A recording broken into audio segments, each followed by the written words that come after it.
Buenos días, mis queridos hermanos.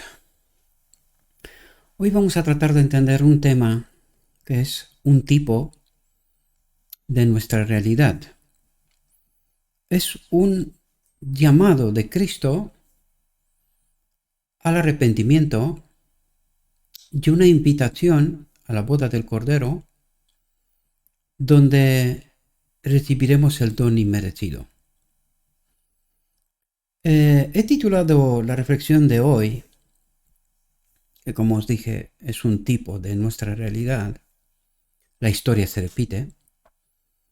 Y he titulado esta reflexión: si tú también hubieras sabido, al menos en este día, ¿cuál es este día? El día de la expiación, el día de tu visitación, ¿verdad?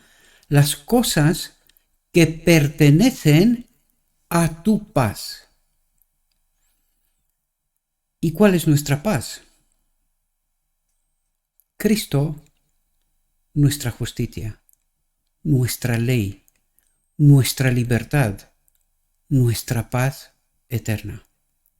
Y vamos a tratar de entender esta realidad que apunta hacia nosotros. Y dice lo siguiente.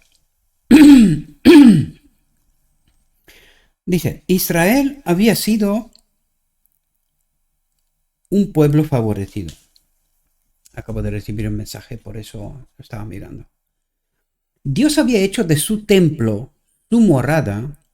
Era hermoso para la situación, la alegría de toda la tierra. El registro de más de 1000 años de cuidado, guardián y tierno amor de Cristo, como el que un padre da a su único hijo, estaba allí. En aquel templo los profetas habían pronunciado sus solemnes advertencias. Allí habían ondeado los incensarios encendidos, mientras el incienso, mezclado con las oraciones de los adoradores, había ascendido hasta Dios. Allí había corrido la sangre de los animales, típica de la sangre de Cristo. Allí Jehová había manifestado su gloria sobre el propiciatorio.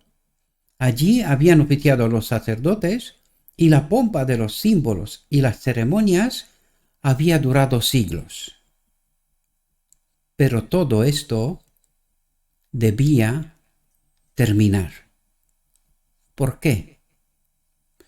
Porque había llegado el cumplimiento de todos los símbolos y las sombras. Cristo estaba en medio de ellos.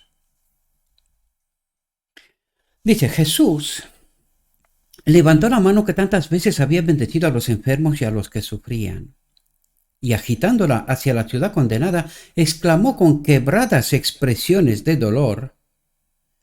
Y de ahí el texto, el título de la reflexión, ¿verdad?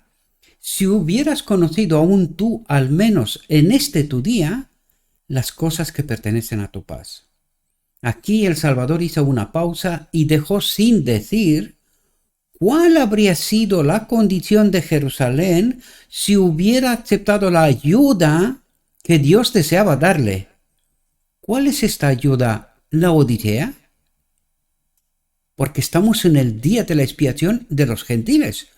Por eso decimos que la historia se repite. Está hablando de nosotros. ¿Cuál es esta ayuda? El don de su Hijo amado. Y esto nos invita directamente a 1888, al rechazo de este don de su Hijo amado. A pesar de creer la Odisea que ella se ha santificado en toda la verdad, la dolorosa realidad es que, igual como el Israel de antaño, no ha entendido su desgraciada realidad. No se había santificado en toda la verdad. Y vamos a terminar esta reflexión con un texto de la Biblia que debía de ser revelador. Debería de ser revelador para la Odisea.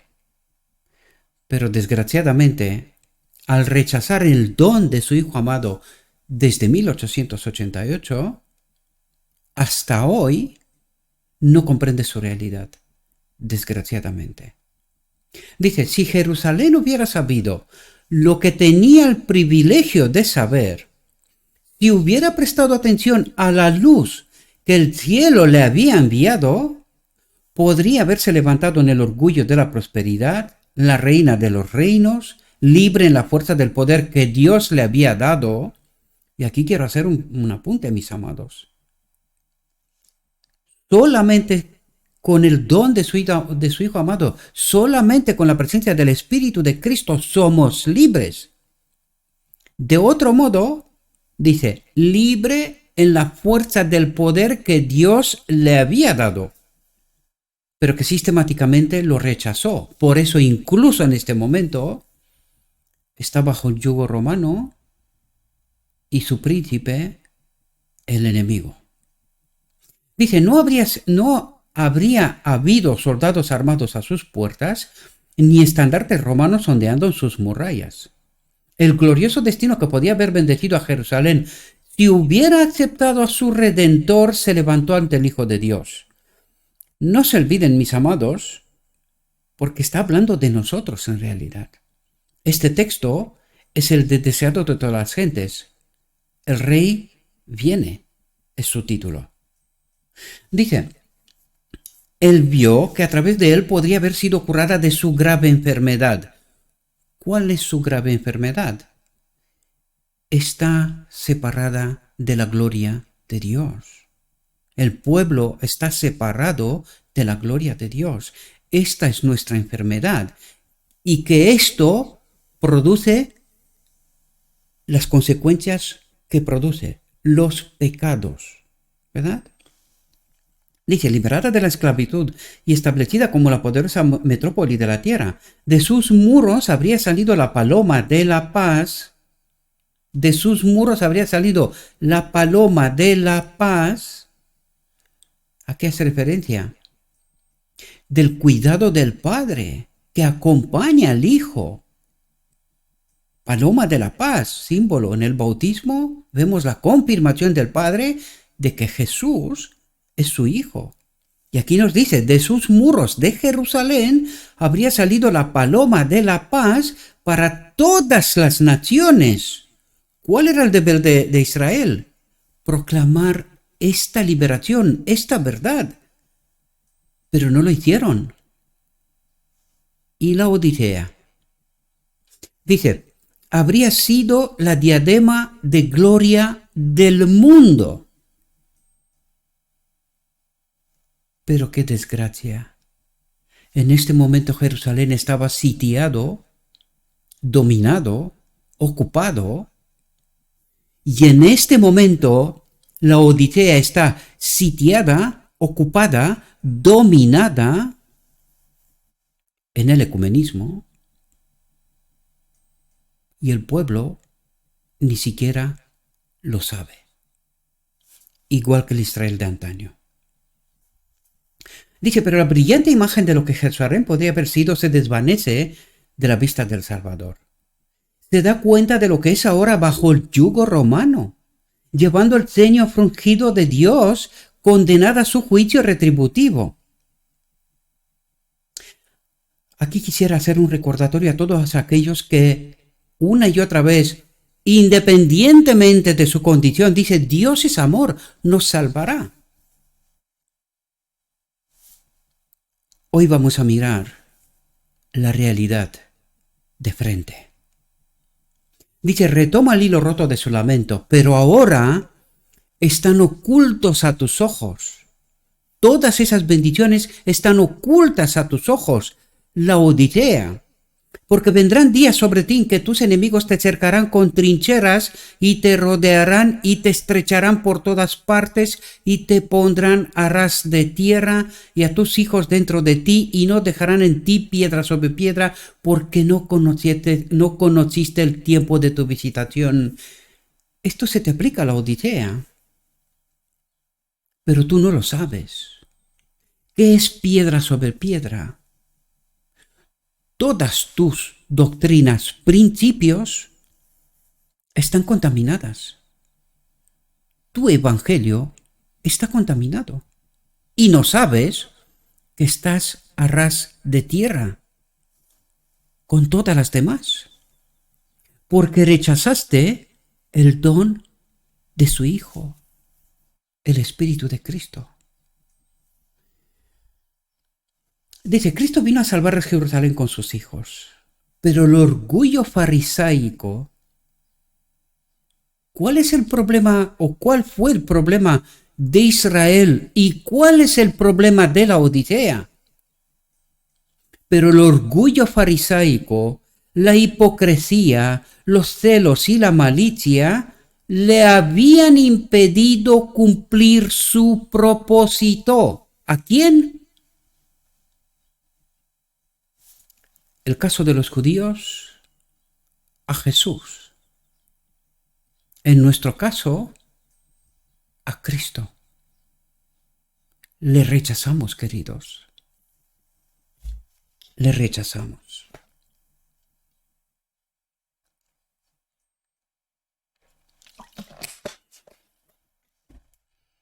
Dice, Jesús conocía la terrible retribución que recibiría la ciudad condenada. Vio a Jerusalén rodeada de ejércitos, a los habitantes sitiados llevados a la inanición y a la muerte, a las madres alimentándose de los cadáveres de sus propios hijos y a padres e hijos arrebatándose mutuamente el último bocado de comida, el afecto natural destruido por las punzadas del hambre. Vio que la obstinación de los judíos manifestada en el rechazo de su salvación les llevaría también a negarse a someterse a los ejércitos invasores. Contempló el Calvario en el que iba a ser elevado, lleno de cruces tan espesas como los árboles de un bosque. Vio a los desdichados habitantes sufriendo torturas en el potro y por crucifixión, los hermosos palacios destruidos, el templo en ruinas, y de sus macizos muros no quedaba piedra sobre piedra, mientras la ciudad era arada como un campo. Bien pudo el Salvador llorar de agonía ante aquella escena espantosa. Jerusalén había sido la hija de sus cuidados, y como un padre tierno llora por un hijo descarriado. Y esto lo dice la Odisea, que la iglesia es la niña de sus ojos. Pero aquí el Redentor estaba ante Jerusalén y no pudo hacer nada, porque Jerusalén rechazó su presencia, su don inmerecido. Dice, así Jesús lloró por la ciudad amada. ¿Cómo puedo abandonarte? ¿Cómo puedo verte entregada a la destrucción? ¿Quién habla aquí, mis amados? ¿Quién habla? ¿Y por qué? ¿Por qué Jesús no puede hacer nada más? ¿Por qué, queridos? ¿Dios es amor? ¿Por encima de la justicia? Jamás, mis amados. Bien haríamos despertar antes de que Jesús, ante la Odisea, haga lo mismo. Dice, ¿cómo puedo abandonarte? ¿Cómo puedo verte entregada a la destrucción? ¿Debo dejarte ir para llenar la copa de tu iniquidad? Dice, un alma es de tal valor que en comparación con ella los mundos se hunden en la insignificancia. No lo sé si realmente entendemos lo que está diciendo, mis amados. Eso nos lo explica la parábola de las ovejas. Él va corriendo por la oveja perdida y deja 99 al azar, por decirlo de alguna manera. Pues eso es lo que está diciendo, tratando metafóricamente de ayudarnos a entender el valor que tiene un solo alma. Un alma es de tal valor que en comparación con ella los mundos, ¿cuáles mundos? Del reino de Dios se hunden en la insignificancia. Dice, pero aquí se iba a perder toda una nación, no un solo alma. Dice, cuando el rápido sol poniente desapareciera de la vista en los cielos, el día de gracia, ¿cuál es ese día? El día de la expiación de Jerusalén habría terminado. ¿Se enterraron? No. ¿Y nosotros? Quiero deciros algo, mis amados hermanos. He estado reflexionando mucho y creo que vamos a cambiar el nombre del canal porque creo, honestamente, que una de las causas por las cuales mucha gente, por prejuicio, no se apuntan al canal, no siguen el canal. Porque ese Dios de amor que ellos tienen no les cuenta nada de una última advertencia, de un último mensaje.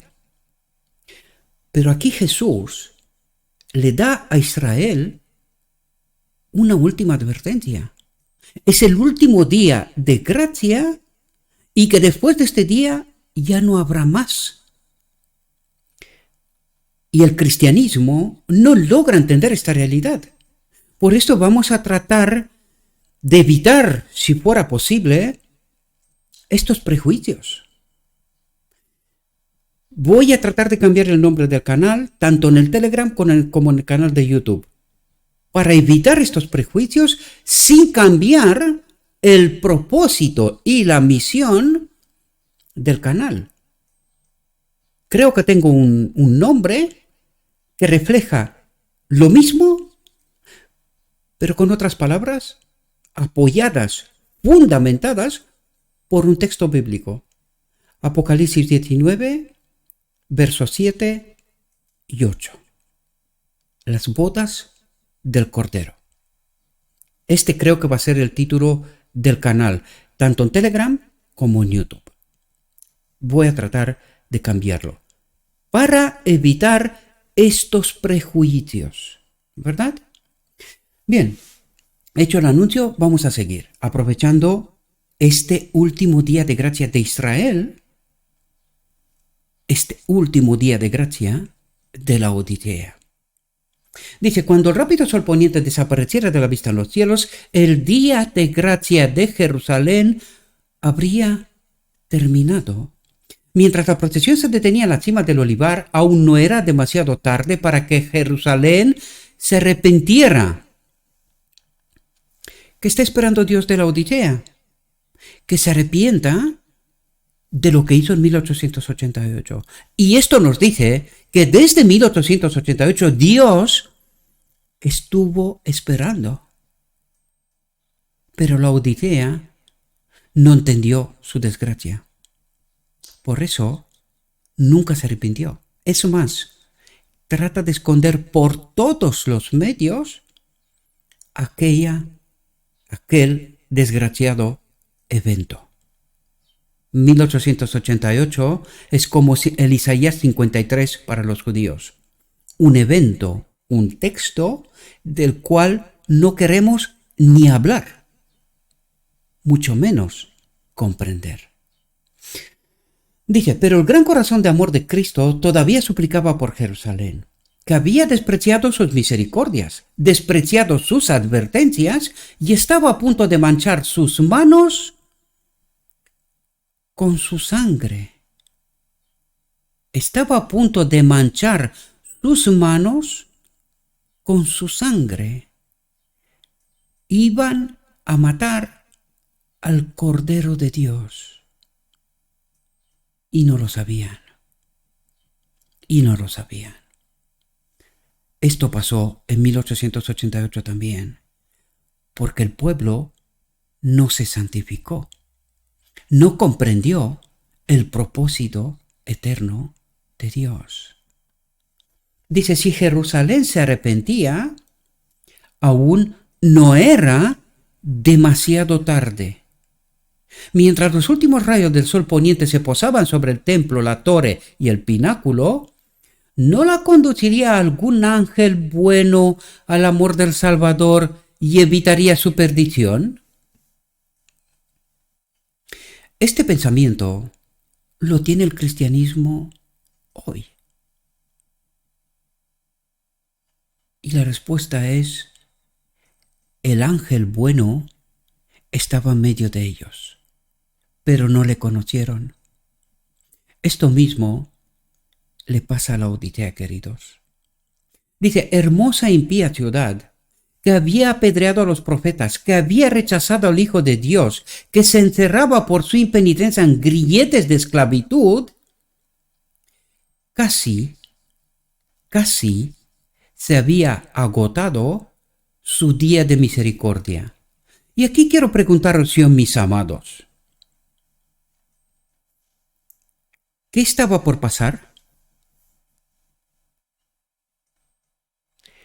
Jesús iba a ser colgado en la cruz. ¿Qué estaba esperando Dios? Que Israel se arrepintiera, que no lo colgaran en la cruz. No lo sé si entendemos en profundidad, mis amados. Por esto, la cruz no estaba prevista en el santuario. La cruz no estaba prevista en el plan de salvación. Sí estaba prevista en lo que iba a ser el hombre, separado de su gloria. Nunca iba a entender cuál es su realidad, su auténtica realidad. El hombre no era libre. El hombre no es libre hoy. Y consecuencia, colgaron en la cruz al Hijo de Dios, al mensajero de la paz. Dice, una vez más, el Espíritu de Dios habla a Jerusalén. Antes de que acabe el día, se da otro testimonio de Cristo. La voz del testigo se alza, respondiendo a la llamada de un pasado profético. Si Jerusalén escucha la llamada, si acoge al Salvador que entra por sus puertas, aún puede salvarse. ¿Qué es la cruz, queridos? Su condenación. Escuchen bien lo que dice. ¿Qué es la cruz? Su condenación. Y no comprendieron, mis amados. Por eso nos dice que somos asesinos. Matamos al Hijo de Dios. Esto no era su plan. Esta fue nuestro plan, o mejor dicho, de nuestro príncipe, el enemigo de Dios, el que nos guía y nos conduce para que nunca entendamos la voluntad de Dios, mientras creemos ser libres. Los jefes de Jerusalén han recibido la noticia de que Jesús se acerca a la ciudad con un gran gentío, pero ellos no reciben al Hijo de Dios. ¿Quién? Los líderes. Laodicea despierta. Por eso el llamado de Apocalipsis 18:4, salid de ellos, pueblo mío. Si no os liberáis de esta dichosa guía, vuestros maestros, pereceréis, queridos. Jesús se acerca a la ciudad con un gran gentío, pero ellos no reciben al Hijo de Dios. Temerosos, salen a su encuentro con la esperanza de dispersar a la muchedumbre. Cuando la procesión está a punto de descender del Monte de los Olivos, es interceptada por los gobernantes.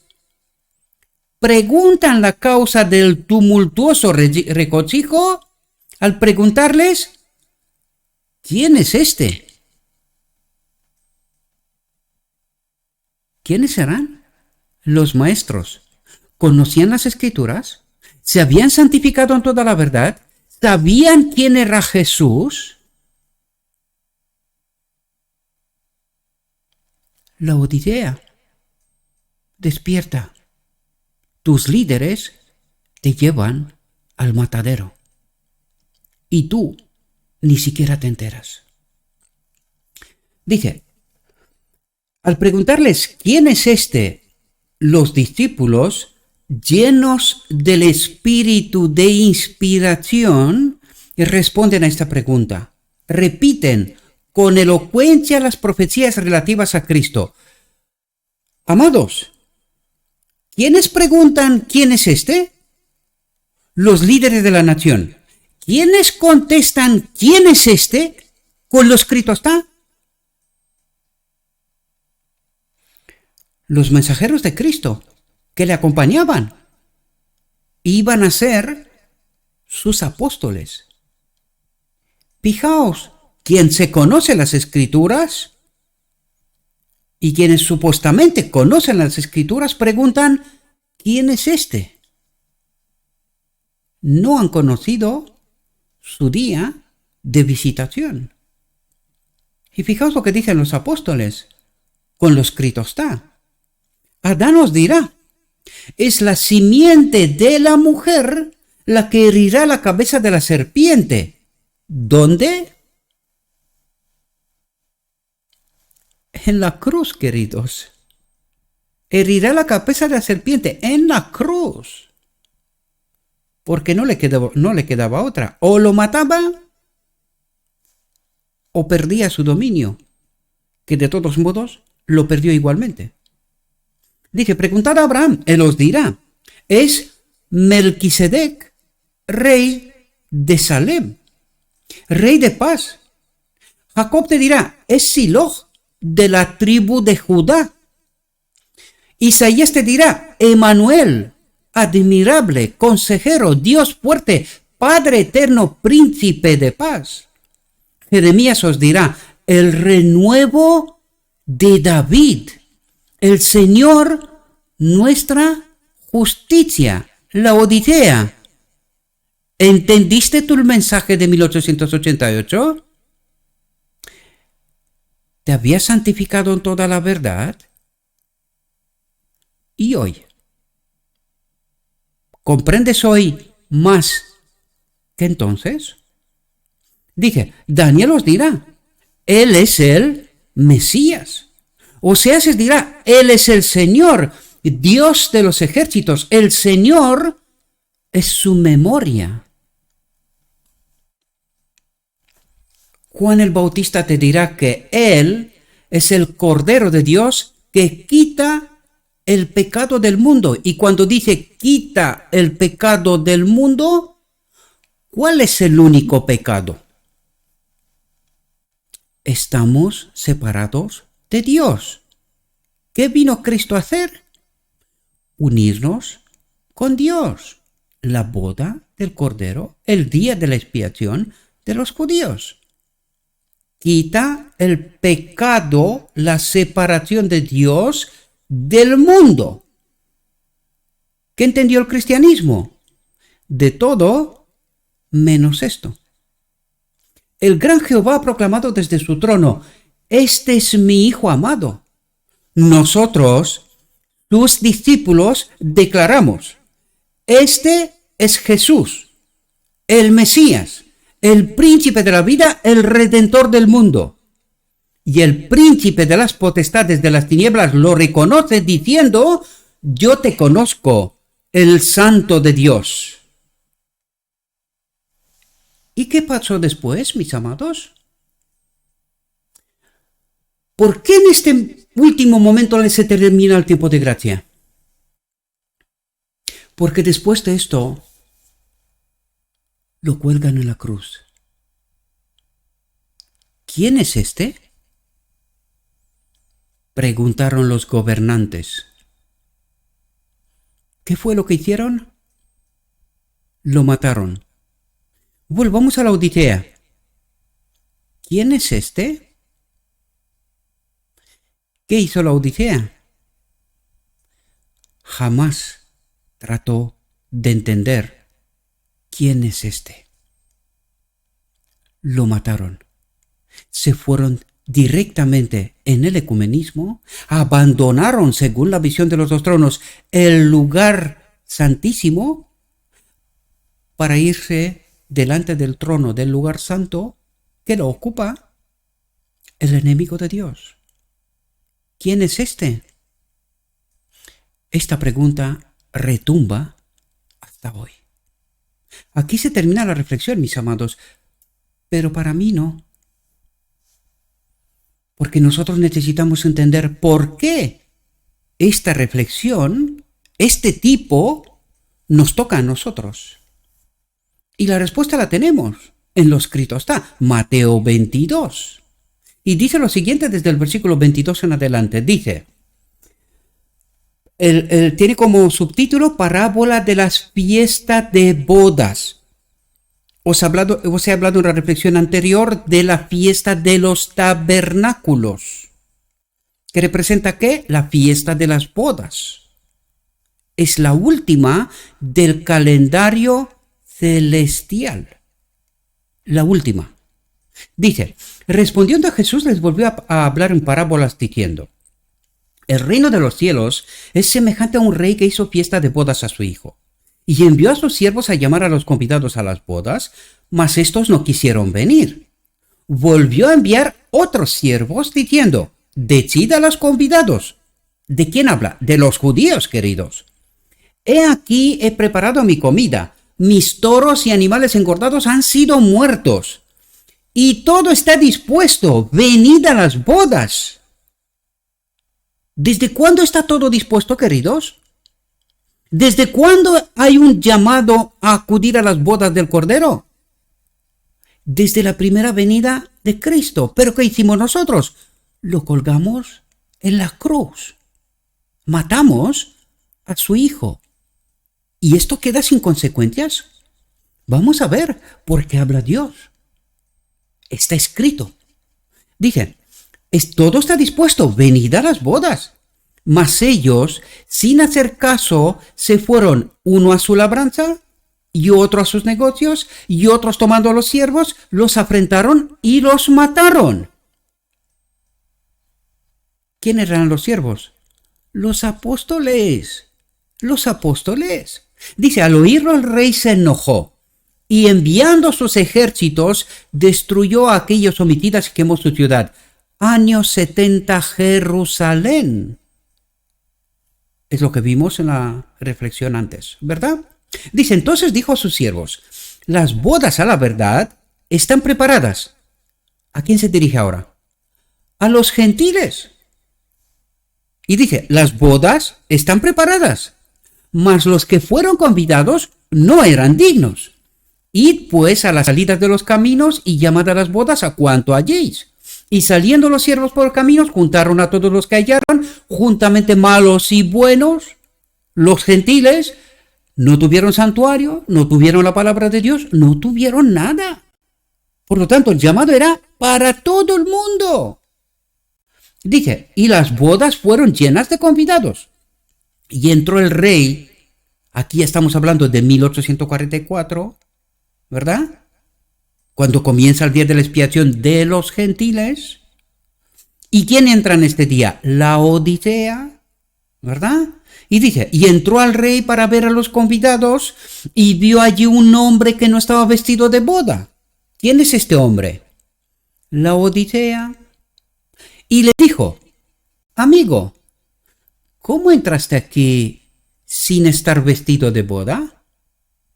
¿Y por qué está la Odisea sin vestido de boda? Porque en 1888 lo rechazó. Y dice, mas él enmudece. No le queda respuesta. Porque una vez tras vez, ocasión tras ocasión, rechazaron siquiera plantearse, tratar de entender qué fue lo que pasó en 1888. Lo único que dicen es, nosotros aceptamos el mensaje. Delante del trono del lugar santo, queridos, ¿este es vuestro mensaje? ¿Esta es la aceptación de vuestro mensaje? ¿Entendéis lo que significa la boda del Cordero y lo que allí tiene que pasar?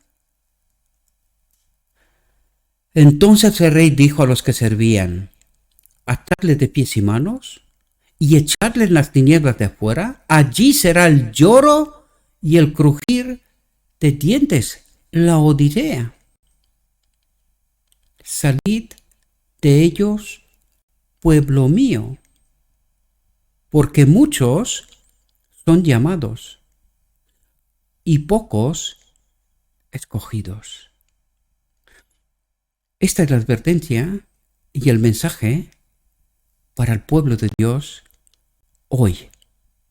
Salid de ello, pueblo mío, porque muchos son llamados, buenos y malos, pero pocos escogidos. Si no se santifican, si no entienden el conflicto, se quedarán aquí. Se repite la historia de Jerusalén, desgraciadamente.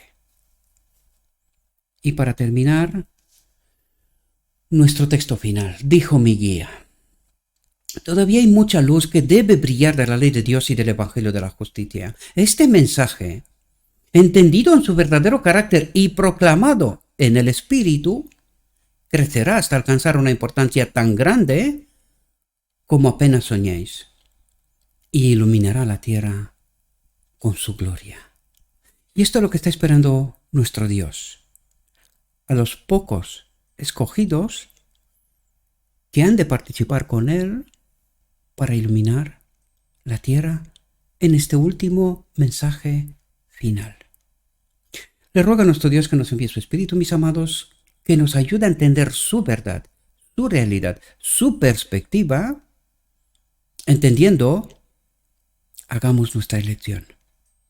Os deseo, mis amados, que tengáis un próspero día. En todo lo que os he dicho, os lo he dicho en nombre de Cristo Jesús.